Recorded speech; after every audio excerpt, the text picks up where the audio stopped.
Evangelio según San Juan, capítulo 14, verso número 3.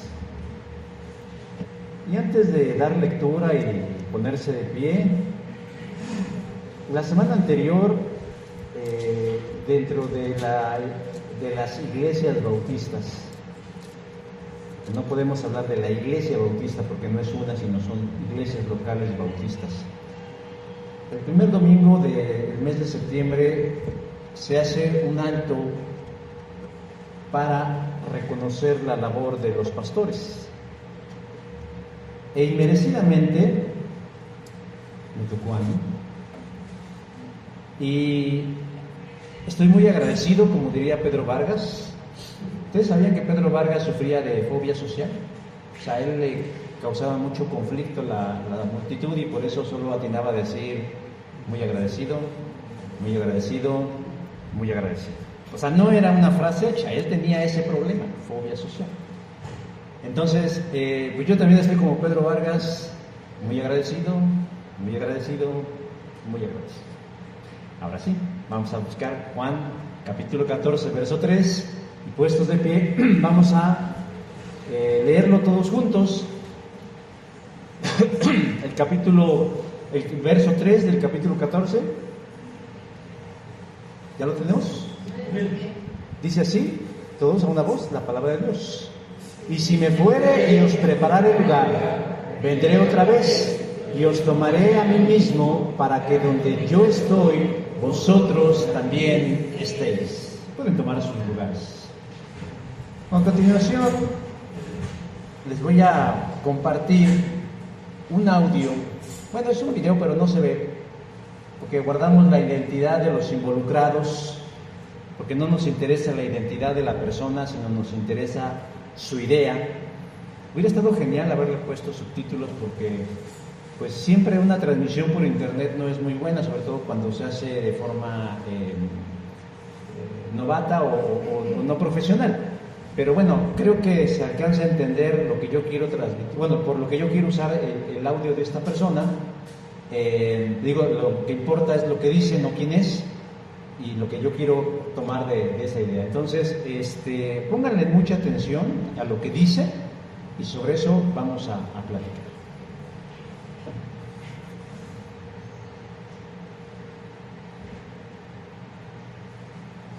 Se está cargando.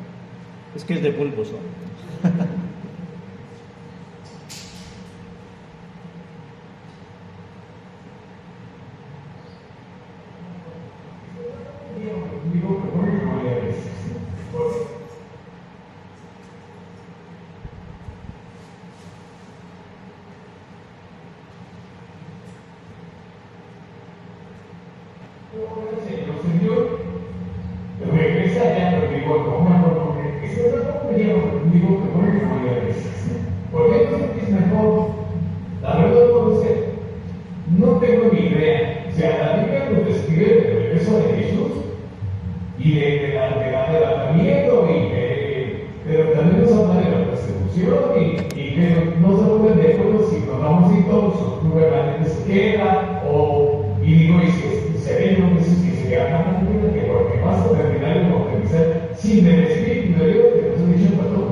Creo que no se entiende muy bien, ¿verdad?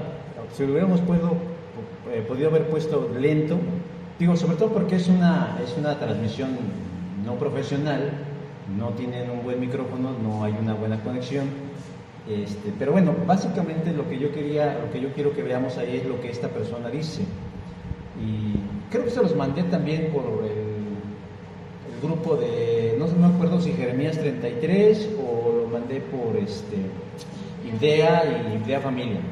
Pero de todas maneras se los vuelvo a mandar para que lo vuelvan a escuchar, porque realmente lo que acabamos de escuchar, voy a tratar de traducírselos, es de alguien que evidentemente cree que cree en la interpretación del final de los tiempos como un dispensacionalista. Pero a mí lo que me llama la atención es lo que dice esta persona que se enfrenta a un dilema que le causa conflicto.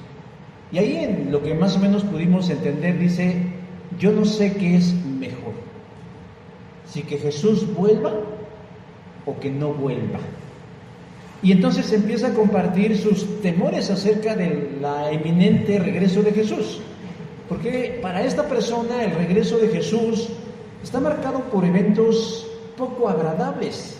Y empieza a mencionar, por ejemplo, esta situación de la gran tribulación, que algunos habrán escuchado, que son aparentemente 7 años, donde supuestamente los creyentes que no fueron arrebatados sufrirán lo indecible en la tierra. Serán perseguidos y serán asesinados a causa de su fe en Jesucristo. Pero también dice esta persona en este audio que lamentará mucho que la presencia del Espíritu Santo ya no esté, porque éste ya se habrá ido. Y luego entonces los que se quedan no contarán con los recursos de Dios para hacer su voluntad. Y en grandes rasgos, lo que nos está diciendo esta persona es que por eso esta persona no desea que Jesús vuelva, no quiere que Jesús regrese, y que en el mejor de los casos dice, pues primero déjame morir para que yo no vea el horror que va a ocurrir de lo que a esta persona le han enseñado. Esta actitud, mis hermanos, de tener miedo a algo que es inminente, como es el regreso de Jesús, es el resultado de adoptar creencias equivocadas y creencias que no tienen una trascendencia histórica más allá del siglo XIX. Porque lo cierto es que los cristianos de los primeros siglos, del siglo I, II, III, IV, creyeron cosas totalmente distintas a lo que esta persona dice, y muchos creyentes piensan en relación al final de los tiempos y en relación al regreso de Jesús. Yo de forma empírica he observado que quienes abrazan este tipo de sistemas teológicos de interpretación no ven el regreso de Jesús como algo que anhelen y de lo cual tengan esperanzas, sino que tienen miedo, incertidumbre, confusión e inclusive ataques de ansiedad. Pero hay algo que me preocupa más que los sentimientos que generan este tipo de creencias, y me preocupa que personas que no consideran con el mismo anhelo el regreso de Jesús abandonen la fe, se den por vencidos, ya sea porque no sepan, porque no entiendan o porque no crean en el regreso de Jesús, asuman que no vale la pena seguir hasta el final. El regreso de Jesús es la parte fundamental de las buenas noticias. Generalmente cuando hablamos de evangelio hablamos de la encarnación y hablamos del pecado y hablamos del arrepentimiento, hablamos de la libertad y hablamos de muchos elementos. Y muchas veces dejamos de lado y descuidamos o inclusive ignoramos que el regreso de Jesús forma parte del evangelio. Porque 5 momentos son cruciales en el evangelio de salvación: la encarnación de Jesús, la crucifixión del Cristo, la resurrección, la ascensión a los cielos y desde luego el regreso de Jesús. Pero lamentablemente muchos centran su atención no alrededor del hecho glorioso de que aquel que se fue hace más de 2000 años con promesa de regresar, lo hacen centrado en los horrores que algunos resaltan en sus interpretaciones y hacen caer a los creyentes en un sinsentido de su fe. Se mantienen en la iglesia por miedo, por temor, y dicen, no, pues como les enseñan que va a haber un rapto, un arrebatamiento, y también les han enseñado que se irán los fieles y se quedarán los tibios, pues hay quien no se quiere quedar si esto va a suceder así. Pero también, hermanos, lamentablemente estamos viendo que muchos creyentes creen que lo único que tienen en la vida es esto que conocemos, es esto que podemos medir palpar y sentir con nuestros sentidos. Y a veces tenemos que reconocer que la vida es muy difícil. Hace un rato nuestra hermana nos decía que nuestro México, sobre todo nuestra ciudad, está de luto, porque ocurren cosas inexplicables en relación del dolor y del sufrimiento. Y todo lo que el humano pueda decir en relación a tragedias como esta, no alcanzan a mitigar ni a explicar lo que les pasa a estas personas. Y cuando no tenemos respuestas ni alicientes para continuar, hay quienes de pronto dicen, no vale la pena seguir adelante. Sobre todo quienes ya caminamos en los caminos del Señor. Pero mis hermanos, lo maravilloso del caso es que sí existe un aliciente que nos puede ayudar a continuar en medio de este camino, de este valle de sombra, de muerte, donde parece que no hay ayuda.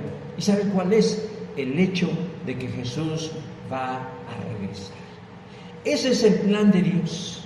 Desde el principio de los tiempos, Dios siempre ha buscado comunión con su creación, es decir, con nosotros.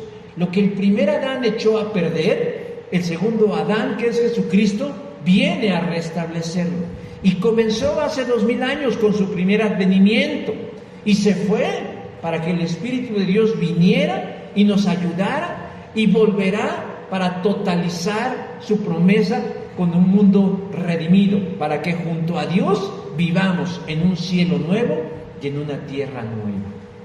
¿No le parece suficientemente alentador para mantenernos fieles y con expectativa ante Dios saber que Jesús vuelve? Pero vamos a comenzar con una premisa importante, hermanos, que Jesús dijo que volvería. Acabamos de leer un versículo del capítulo 14 que sucede en el marco de lo que se conoce como la última cena, ahí con sus 12 discípulos. Y Jesús está hablándole acerca de que su tiempo en la tierra está por terminar. Está vaticinando que en las próximas horas, aunque ellos no alcanzan a entenderlo, Él va a terminar su estancia en esta tierra, pero que es necesario que Él se vaya. Y entonces en el verso 3 que acabamos de leer, dice enfáticamente, pero vendré otra vez, volveré por ustedes y los tomaré a mí mismo, es decir, conmigo, para que donde yo estoy, vosotros también estéis. Y conforme vamos descubriendo lo que implica el regreso de Jesús, la sombra del miedo y del temor de los tiempos que nos toquen vivir debe irse desvaneciendo, porque yo creo que el mayor anhelo que el creyente verdadero debe tener es estar con su Señor Jesús. Y ese hecho no tiene comparación. Venimos a la iglesia con gran expectativa y entonamos cánticos de alabanza, y a veces en la letra de esos cánticos expresamos nuestro deseo de que Jesús esté con nosotros. Anhelamos la presencia, la compañía, la asistencia, el estar cerca de ese Jesús siempre. Y Jesús dice, yo voy a regresar. Pero la noticia del regreso de Jesús no únicamente fueron palabras dichas al aire o dichas al calor de una conversación de temas profundos, sino que fue corroborado por los ángeles del cielo, quienes se aparecieron a los discípulos luego de que Jesús subiera a las alturas y les dicen, varones galileos, ¿por qué estáis mirando al cielo? Este mismo Jesús que ha sido tomado de vosotros al cielo, vendrá así como lo habéis visto ir al cielo. Libro de los Hechos, capítulo 1, versículo 10. Luego entonces, si Jesús dijo que volvería y ángeles del cielo confirmaron que lo harían, nosotros, hermanos, debemos vivir en paz, confiados y deseando que pronto ocurra eso. Y ese debiera ser como el objetivo de nuestra vida. Los años que el Señor nos permita vivir, los pocos o los muchos, siempre con la enorme expectativa de que hemos de encontrarnos con Jesús. Porque la palabra parusía, que es la palabra griega que se utiliza para hablar del regreso de Jesús, no únicamente significa volver, sino significa presencia. y la presencia de Jesús viva, real, auténtica, debe hacerse una realidad en nosotros. Cuando se habla de los últimos tiempos, muchos o cada quien tiene una postura a ese respecto. Premileniales, amileniales, posmileniales o dispensacionales. Y yo sé que son palabras que a nosotros los de pie no nos dicen mucho, pero que buscan explicar el fin de los tiempos. Pero si somos honestos, tenemos que reconocer que independientemente de la posición que tengamos en relación a todos esos eventos que marcarán el fin de los tiempos, en lo que coincidimos todos es en el regreso glorioso de Jesús. De tal manera que yo quiero animarlos hoy a que hagamos 3 preguntas al Nuevo Testamento respecto al regreso de Jesús. Y que permitamos que el Espíritu de Dios, a través de su Escritura, nos dé respuestas que alienten nuestro espíritu, que afirmen nuestra fe y que nos ayuden a continuar adelante en medio de un mundo que parece estarse cayendo a pedazos. Pero ¿cuál es la primera pregunta que hemos de hacerle al Nuevo Testamento? Vamos a hacer un viaje por varios capítulos, libros del Nuevo Testamento para contestar estas 3 preguntas fundamentales. La primera pregunta es ¿cuándo? La pregunta de los 64,000, ¿cuándo ocurrirá el regreso de Jesús? Y digo que es la pregunta de los 64,000 porque yo creo que todos los creyentes en algún momento nos hemos hecho esta pregunta: ¿cuándo, Señor Jesús? ¿Hasta cuándo, Señor, habrás de respondernos el momento en el que tú habrás de llegar? Yo creo que algunos son desobedientes a Jesús y no lo admiten y no lo saben, pero son desobedientes a Jesús porque han cedido a la seducción de la especulación. ¿Y cuál es la seducción de la especulación en este respecto? Aquí han puesto fechas, días, horas acerca del regreso de Jesús y han fracasado miserablemente. Dentro de todo este bagaje del final de los tiempos, se suele centrar la atención en los detalles periféricos, que si la tribulación, que si el anticristo, que si el falso profeta, que si la señal, que si el 666, y no sé cuántas cosas, pero realmente el elemento central del final de los tiempos es la persona de Jesús. Jesús está hablando con sus discípulos en lo que es el capítulo 24 de Mateo. Y después de haber tenido un desencuentro en el templo, los discípulos, en el afán de distraerlos, le empiezan a decir: mira, Señor Jesús, qué belleza de templo tenemos nosotros. Pero Jesús les desinfla sus buenas intenciones diciéndoles que no quedará piedra sobre piedra de ese lugar. Mateo capítulo 24, versículo 2. Ya estando en el monte de los olivos, cerca del Getsemaní, Jesús habla con los 12 y estos le hacen preguntas a Jesús de carácter escatológico, es decir, del final de los tiempos. Señor, ¿cuándo serán estas cosas? ¿Qué señales habrá de tu venida y del fin del siglo? Capítulo 24, verso 3 de Mateo. Y entonces Jesús procede a darles un discurso bastante conocido, de naturaleza apocalíptica, es decir, de revelación de eventos que sucederán en el futuro, tanto en el futuro cercano, en el año 70, como recapitulativamente a lo largo de los siglos. Hay gente que se alinea a una ideología llamada preterismo, donde ellos dicen que lo que Jesús dice en Mateo 24 sucedió en el año 70, y tienen razón. Mucho de lo que dijo Jesús ahí sucedió en el año 70, pero hay otros elementos que volverán a cumplirse o que se están cumpliendo o se cumplirán en el futuro.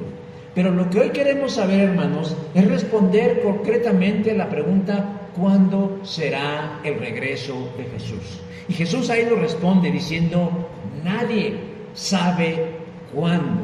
Jesús dedica y de manera clara y contundente diciendo: nadie sabe cuándo. ¿Y qué significa nadie? Pues nadie, ¿verdad? Y eso me incluye a mí, y los incluye a ustedes, y lo incluye a cualquier erudito o a cualquier alma bien intencionada que quisiera ponerle fecha al regreso de Jesús. ¿Qué dice el versículo número 36? Pero del día y la hora nadie sabe. Y Dios ha dicho que nadie sabe. Y por eso digo que algunos son desobedientes, porque se han dado a esta tarea. Y ahora, podemos pensar en charlatanes, en gente gente no seria, que se da la tarea de decir, bueno, pues va a ser el 25 de octubre del 2035. Pero no, hermanos, a veces estas fechas, estas señales y estos días y estos horarios, no lo ponen precisamente charlatanes, sino a veces gente seria y piadosa.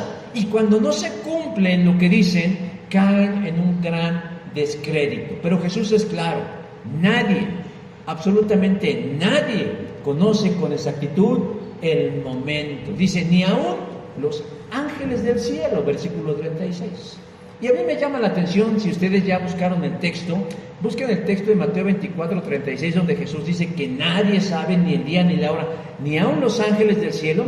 Y me llamó mucho la atención, porque resulta que Reina Valera no puso en su traducción una frase importante, porque cuando leemos el interlineal en griego, encontramos que el texto, los textos más antiguos, dice, ni el Hijo lo conoce.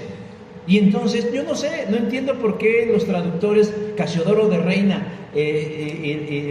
no pusieron esa parte, ni el Hijo. Curiosamente, en el Evangelio de Marcos, sí dice, ni los ángeles del cielo, ni los hijos. Pero eso es aparte, hermanos.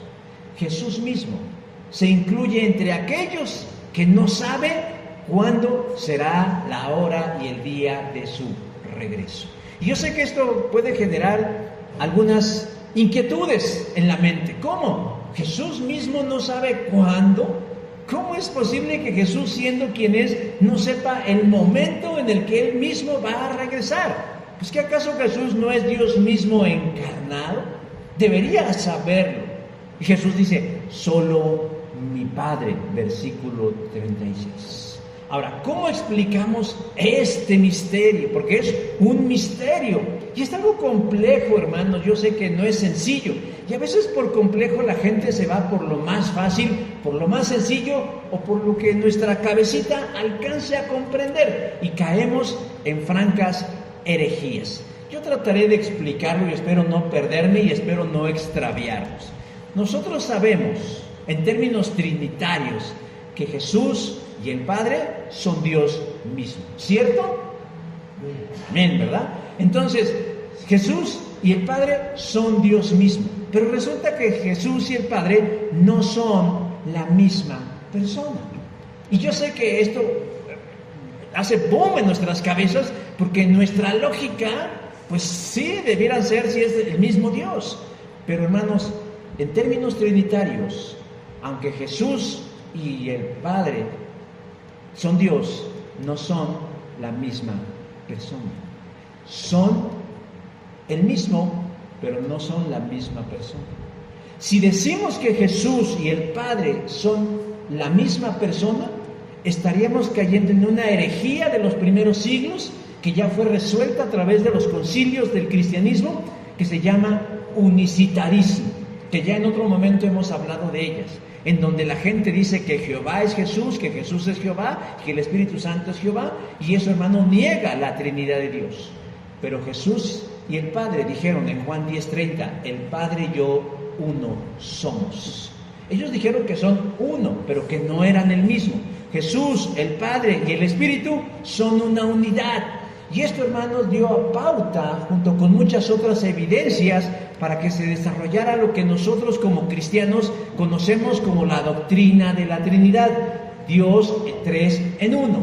Dios Padre, Dios Hijo y Dios Espíritu Santo.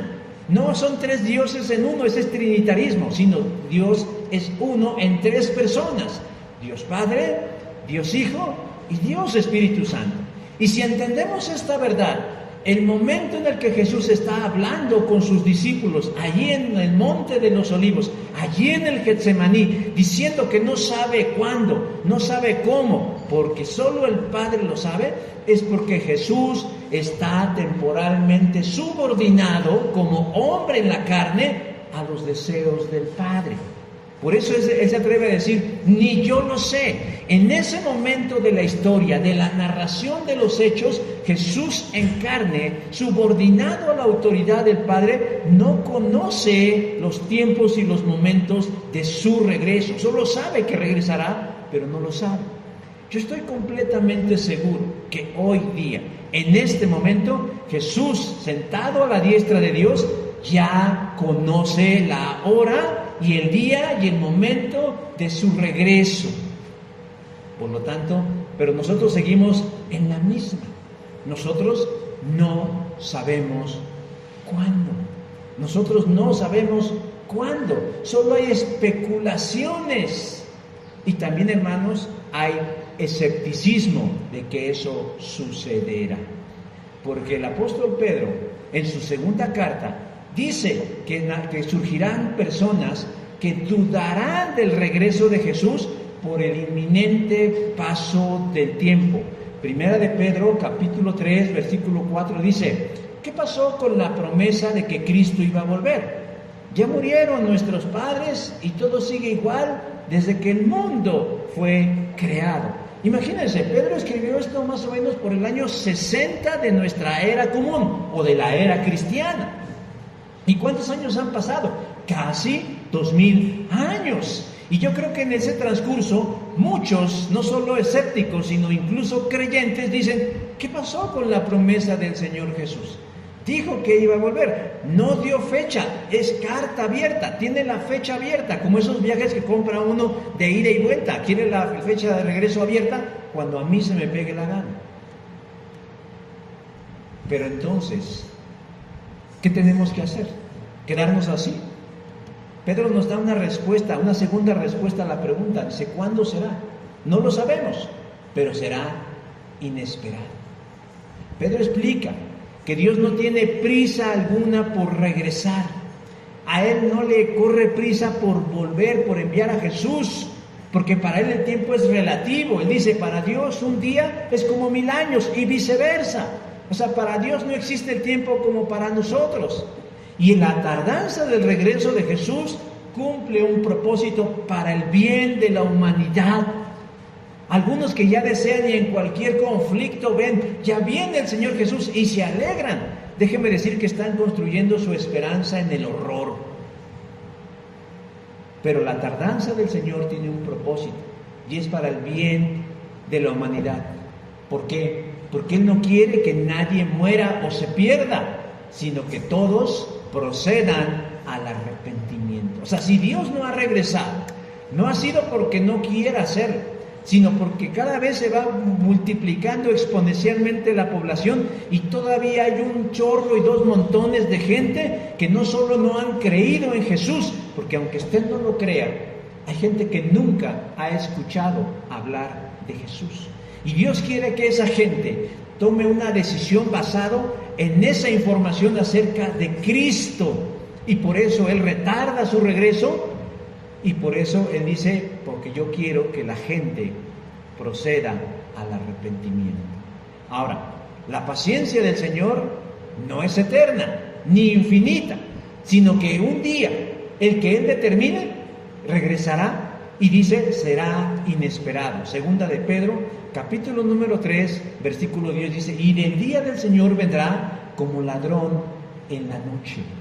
¿Por qué utiliza esta expresión? Porque obviamente entendemos claramente que si nosotros supiéramos cuándo alguien nos va a hacer algo, nosotros tomaríamos previsiones. No sabemos cuándo seremos asaltados. ¿O alguien de aquí sabe si hoy lo van a asaltar por la tarde o mañana o pasado?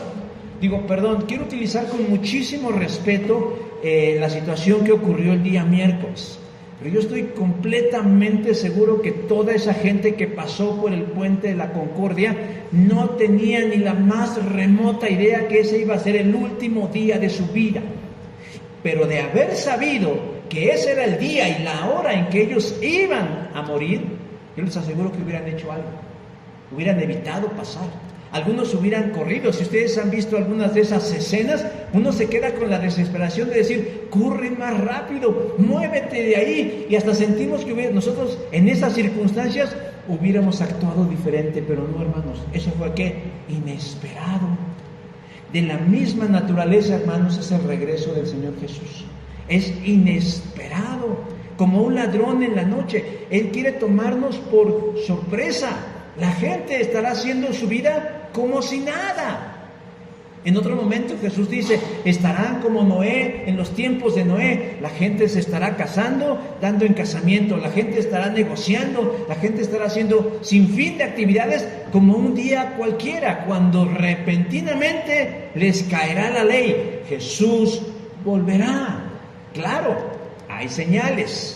Señales, dice Jesús, dice Pedro, dicen los escritores del Nuevo Testamento, señales que nos anunciarán como un preámbulo la venida del Señor, pero aún así será sorpresivo. Hay dos cosas con las que quiero terminar la respuesta a esta pregunta. Primero, cada día que pasa, hermanos, cada día que pasa al siguiente, estamos más cerca del momento de la llegada del Señor. De eso no debemos tener duda. Hoy estamos más cerca de la venida del Señor que hace 2000 años. Y segundo, yo considero en lo particular, y ese es mi punto de vista, se los he compartido, que aún le falta un rato para que el Señor vuelva. Porque la señal inequívoca de su regreso no es la tribulación, no es la nube, no es la luna de color de sangre, no es el restablecimiento de Israel, sino, dice ahí, la predicación del Evangelio. Entonces, una vez que este Evangelio del reino sea predicado, vendrá el fin. Mateo 24:14. Y hasta donde entendemos, quienes estamos interesados en este asunto, nos damos cuenta que todavía falta mucho, porque el Evangelio del reino sea predicado en todo el mundo. Ahora, en relación a la otra pregunta que debemos hacerle al texto, primero, ya nos dijeron cuándo será, no lo sabemos, pero será inesperado. La segunda pregunta es, ¿cómo será el regreso del Señor Jesús? Al principio dije que hay diferentes posturas de interpretación acerca del final de los tiempos.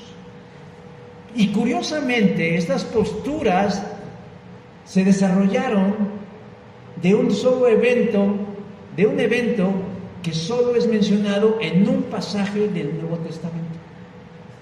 Apocalipsis 20. En Apocalipsis 20 se nos habla de un periodo de tiempo de 1000 años que se le conoce como el milenio. Y este milenio, hermanos, marca el momento del regreso de Jesús y de cómo regresará Jesús. Hay básicamente tres posturas, dos muy serias y otra que no lo es. Premileniales, que es decir, que Jesús vendrá antes de esos 1000 años y entonces vivirá el milenio. Dispensacionalistas mileniales, que son parecidos. Y hay amileniales, que no es que no crean en el milenio, sino más bien creen en el milenio de una forma distinta. Pero son posiciones escatológicas. Pero en lo que coinciden ellos es que alrededor de este periodo del milenio Jesús regresará. Y la pregunta segunda de los 64,000 es, ¿cómo lo hará? ¿Cómo regresará Jesús? Bueno, Juan, en el libro del Apocalipsis, nos dice que Jesús regresará de manera visible. Apocalipsis 1:17 dice, he aquí que viene con las nubes y todo ojo le verá. Cuando Jesús ascendió a los 6 cielos, según Hechos 1:11, un par de ángeles se aparecieron a los costados de los discípulos de Jesús y le dijeron, ese Jesús que han visto irse al cielo, vendrá de la misma manera tal como lo vieron irse al cielo.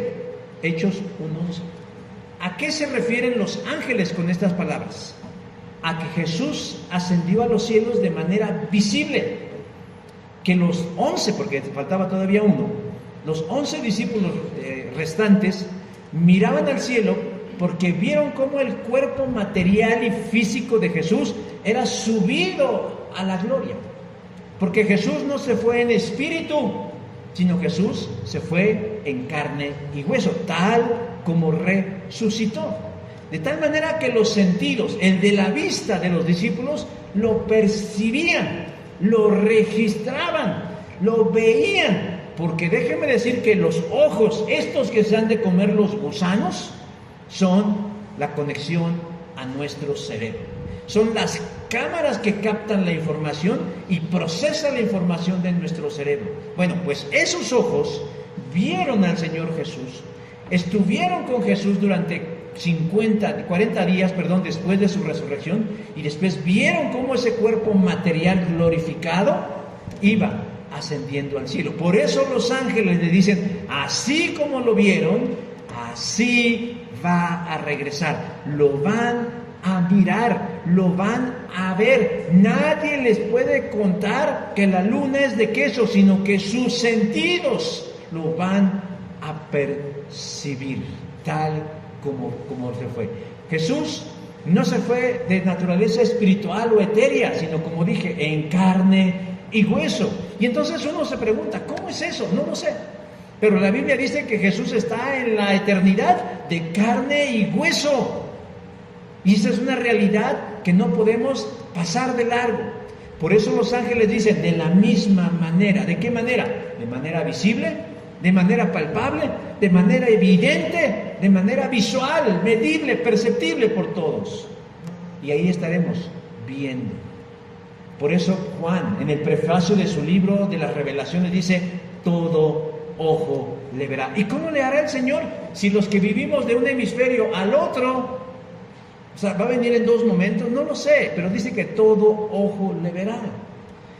Contrario al arrianismo contemporáneo, ellos dicen que Jesús ya regresó, pero que no es visible porque Jesús regresó de manera espiritual en 1914. Y como nadie puede corroborar eso, y para curarse en salud, ellos dicen es que regresó solamente en el Espíritu.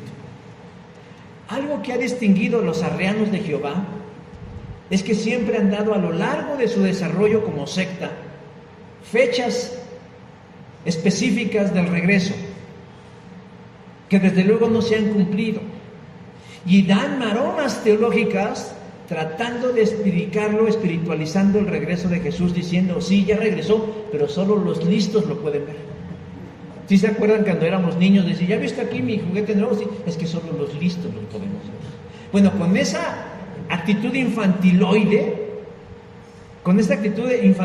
nos dicen, es que Jesús ya regresó, pero solo los listos lo podemos ver. Ahora, los hermanos que se ciñen al dispensacionalismo tienen su propia versión acerca del regreso visible de Jesús y utilizan como sustento la primera carta de Pablo a los Tesalonicenses, capítulo 4, verso 17, donde Pablo habla del arrebatamiento o del rapto, como ellos le dicen, en donde dicen que efectivamente Jesús vendrá visiblemente, pero que no bajará, sino que como un dron, sus pies no pisarán la tierra, y desde las alturas hará que los creyentes suban y serán arrebatados. A eso le llaman el gran asome de Jesús. Ahora, ¿cuál es la debilidad de este argumento? Porque si eso fuera cierto, hermanos, Jesús no va a venir por segunda vez, sino por tercera y hasta por cuarta ocasión. Y eso, hermanos, no lo encontramos en la Escritura. Por eso no creemos en el asome del Señor, sino que Él cuando venga, no solo lo vamos a ver, sino lo vamos a percibir en su totalidad. Ahora, otro elemento que encontramos en la Escritura acerca de cómo será el regreso de Jesús, no solamente es que será evidente para todos los que ahí se encuentren o nos encontremos, sino que también marcará el final de todas las cosas. Segunda de Pedro, capítulo 3, verso 10 dice, entonces los cielos se desharán con un ruido espantoso, los elementos serán destruidos por el fuego, y la tierra con todo lo que hay en ella quedará sometida al juicio de Dios. Estoy leyendo la versión Dios habla hoy. Aquí, permítanme ustedes el comercial y darles a conocer mi postura milenial. Pedro, en este pasaje específicamente, no da pie a creer que luego de la venida de Jesús haya 1000 años literales del gobierno de Jesús en la tierra. Háganle como quieran.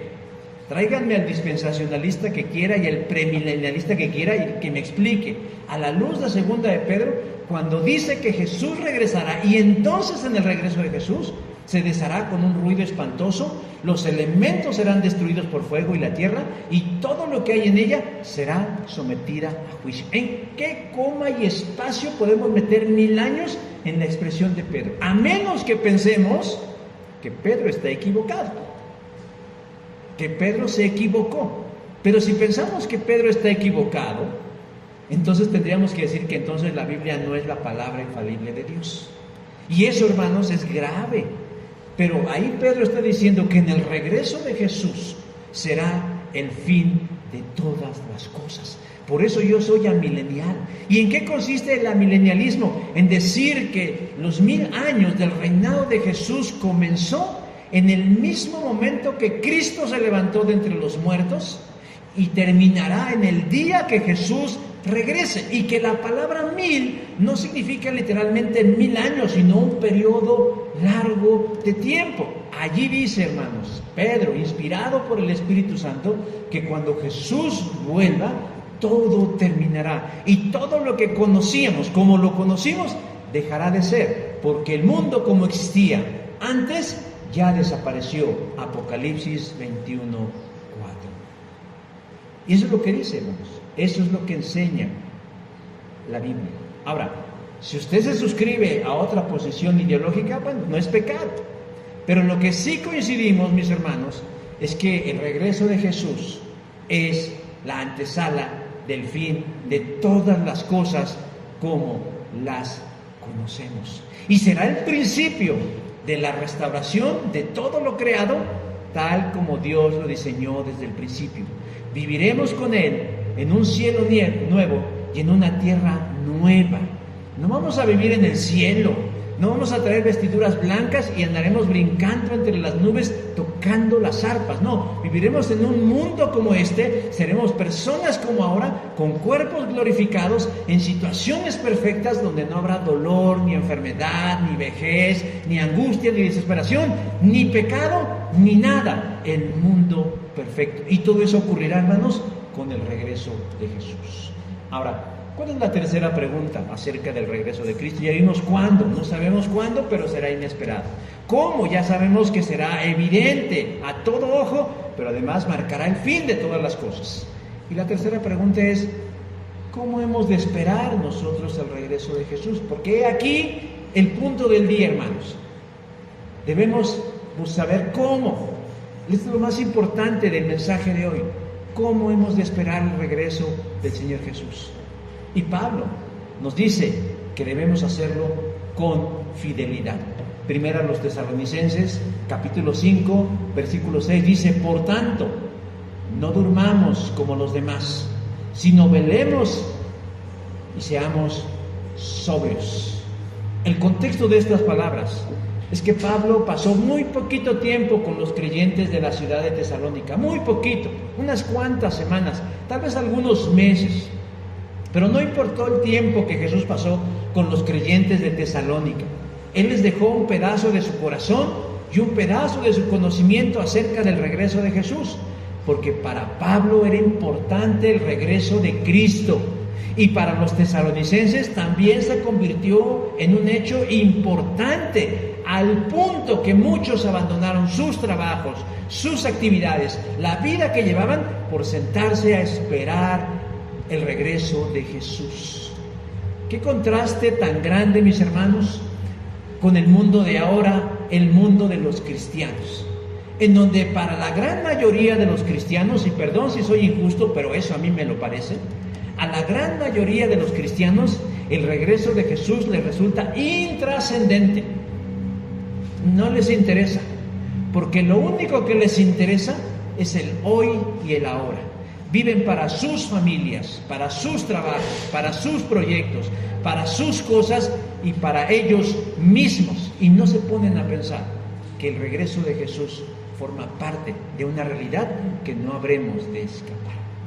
Pero el capítulo 5, de donde yo tomé este extracto, Pablo comienza diciéndole a los tesalonicenses que acerca de los tiempos y de las ocasiones no tienen necesidad que les escriba. Versículo 1, ¿por qué? Porque ellos ya lo saben, saben con exactitud que Jesús regresará. No saben cuándo regresará, pero saben que regresará. Ahora, ¿qué actitud deben mostrar ellos ante el inminente o ante el sorpresivo o ante el inesperado regreso de Cristo? Dicen, ustedes no tienen por qué preocuparse porque no están en tinieblas a ese respecto. Nosotros no estamos en tinieblas en relación al regreso de Jesús, ¿o sí? El Señor ha mandado señales a través de los tiempos que nos van marcando la pauta, como una brújula que nos marca un norte. No nos da la fecha exacta, pero nos dice que debemos darnos cuenta que las cosas están por suceder. Versículo 4 de 1 Tesalonicenses dice, pero ustedes, hermanos, no están en la oscuridad para que en el día de su regreso los sorprendan como un ladrón. Ya dijimos al principio, será inesperado como ladrón en la noche. Pero Pablo les dice, pero a ustedes los cristianos no debe tomarlos por sorpresa. A nosotros no debe tomarnos por sorpresa el regreso de Jesús. No debe, hermanos. Será inesperado, pero para nosotros no debe ser sorpresivo. ¿Por qué? Porque debemos guardarnos fieles a Él. Si somos hijos de la luz, debemos vivir como tales. Y Pablo empieza a hacer una alegoría. Él habla en alegorías. Él alegoriza la historia y empieza a decir que los hijos de la noche, ¿qué hacen? Duermen y se embriagan. Está comparando, dice, la gente que vive en la oscuridad, ¿qué hace? Vive su vida como se le pega la gana, versículo 7. Y tiene un significado práctico esta alegoría, hermanos. Se está refiriendo a la gente que no cree, que no está apercibida de un hecho inminente, el regreso de Jesús, y vive sin sentido, de forma descuidada, indolente y hasta en excesos. Y Pablo los asemeja como vivir en la oscuridad y estar durmiendo. En contraste le dice, los creyentes son hijos de la luz. ¿Y qué hacen los hijos de la luz? Pues no hacen lo que hacen los hijos de las tinieblas, no duermen, sino que están apercibidos, viven en la verdad, están alerta de los tiempos y las ocasiones, están velando, saben que cada día que pasa puede ser el inminente regreso de Jesús, por lo tanto deben conducirse con irreprensibilidad, de tal manera que Dios no los encuentre haciendo cosas que no deben. Y la manera en cómo velan, dice el versículo 6, es con sobriedad, dice, y seamos sobrios.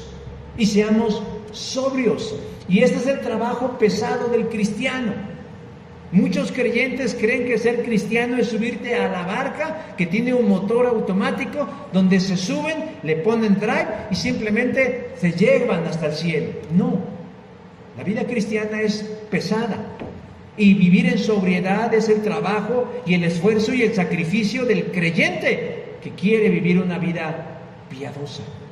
Porque cada día, cada momento, cada instante de su vida, trabaja por mantenerse fiel a Cristo. Se ocupa en el ejercicio y en el desarrollo de las virtudes y las disciplinas cristianas. Vive en la oración, en el servicio, en la meditación bíblica, en la enseñanza a otras, en la proclamación del Evangelio, en el alivio a los pobres, en la ayuda al necesitado, en el fortalecimiento de su iglesia local, en un sinfín de cosas que a veces no miramos en las iglesias. No los descuida, sino lo procura.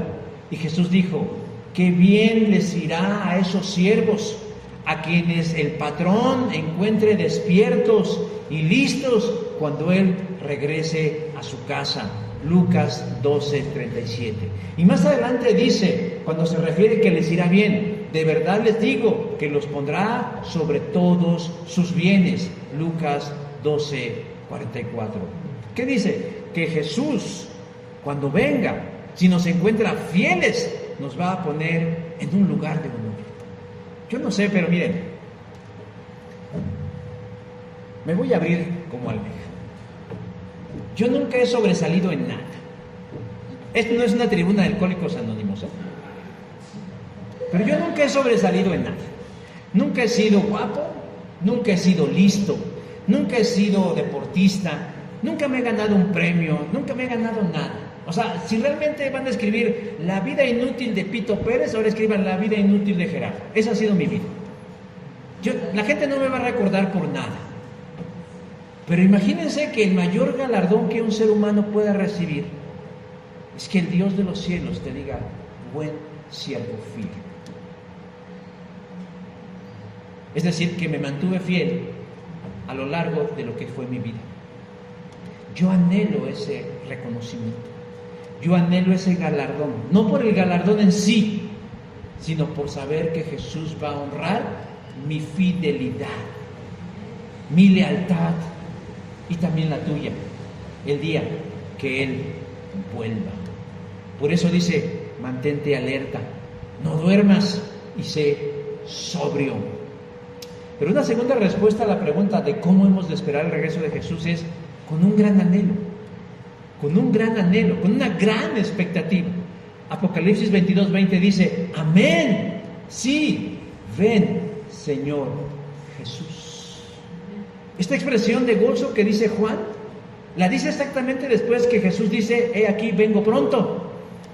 Y me puedo imaginar a Juan diciendo: amén, como un buen pentecostal diciendo: amén, sí, ven Señor Jesús. ¿Recuerdan el audio del principio? De un creyente en un púlpito diciendo: yo no sé qué es mejor, que Jesús venga o que Jesús no venga. Caray, para alguien que anhela el regreso del Señor, no debiera encontrarse en un dilema de esa naturaleza, sino saber y conocer que el regreso del Señor Jesús es lo mejor que nos puede pasar en la vida. En la vida de un creyente no debe haber: ay, no, es que yo no quiero atravesar la tribulación. Pues ya, ya la estás viviendo y no te has dado cuenta. O están viviendo en la gloria, o alguien está viviendo en el gozo. Creemos que ya no hay mártires, creemos que ya nadie muere por su fe, creemos que ya nadie muere por vivir en Cristo. Pues estamos viviendo en una burbuja, yo no sé de dónde. ¿Por qué una persona puede no desear que Jesús venga? Yo les comenté hace algunas semanas que cuando yo fui enseñado en ese sistema dispensacionalista con respecto al final de los tiempos, yo compartía el sentir de esta persona, porque uno vive con incertidumbre de quién será el anticristo, quién será el sello, cuál será la gran tribulación. Oiga, ¿y si me quedo o me llevan en el rapto secreto? Y no obstante, hermanos, yo no era feliz y no ansiaba el regreso del Señor. Pero cuando profundicé en este asunto y descubrí que la iglesia cristiana desde los primeros siglos creía algo distinto, y que Dios inspiró a Juan con una intención distinta, de que el libro de las revelaciones no era para darnos miedo, sino para alentarnos a la fe, a la esperanza y a la fidelidad. Y poder decir igual que Juan: sí, ven Señor Jesús. O como Pablo en la primera carta a los tesalonicenses cuando dice: Maranatha, o ven Señor Jesús.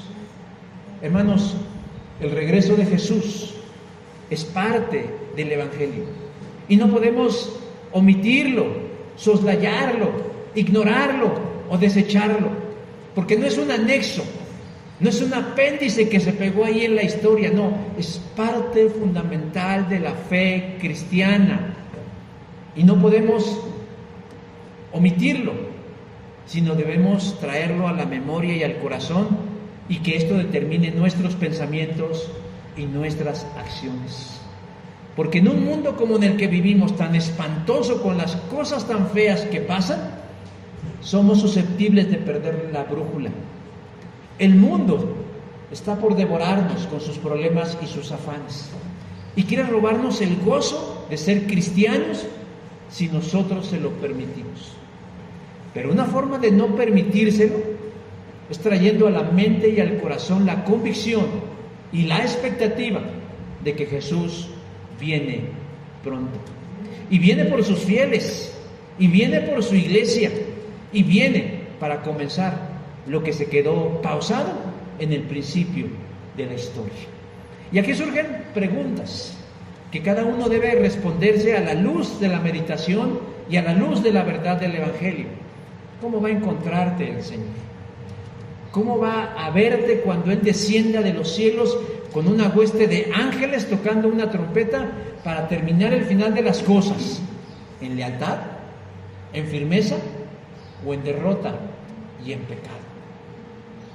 Déjeme decir que vale la pena mantenerse fiel al Señor. Y los días que el Señor nos permita vivir, terminarlos de la forma más honrosa y de sentirnos satisfechos de haber invertido nuestros años en el Señor. Si somos curiosos, nos vamos a dar cuenta que muchos de los escritores del Nuevo Testamento esperaban ser ellos testigos del regreso de Jesús, pero murieron en la carne sin verlo hecho una realidad.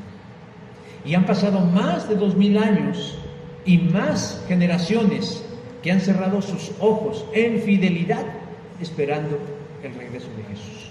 Y nosotros no debemos ser distintos.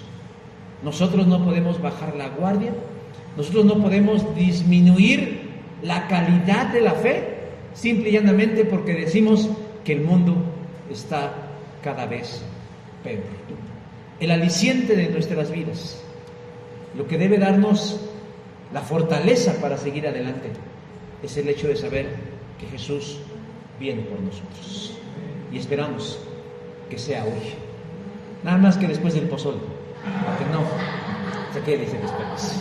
Amén. Vamos a ponernos de pie, hermanos, y vamos a orar. Señor Dios, te damos gracias este día por el honor que nos otorgas de poder presentarnos delante de tu presencia.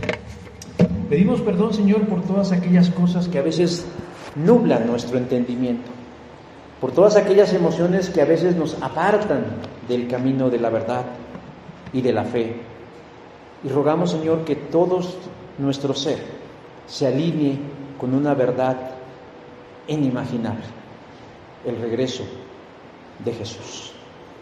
Jesús, tú prometiste volver y no queremos caer en el desánimo que han caído algunos o en el escepticismo que han caído otros. Ayúdanos, Señor, pues a mantenernos fieles. Sed sobrios y velad, porque tu regreso puede ocurriros. Pero si así no fuera, Señor, de todas formas nosotros queremos seguir manteniéndonos leales y fieles a ti, alineados a tu palabra, a tu verdad y a tu propósito. Bien lo dices, que si buscamos primeramente el reino de Dios y su justicia, todas las demás cosas necesarias para nuestra vida, tú las añadirás por gracia.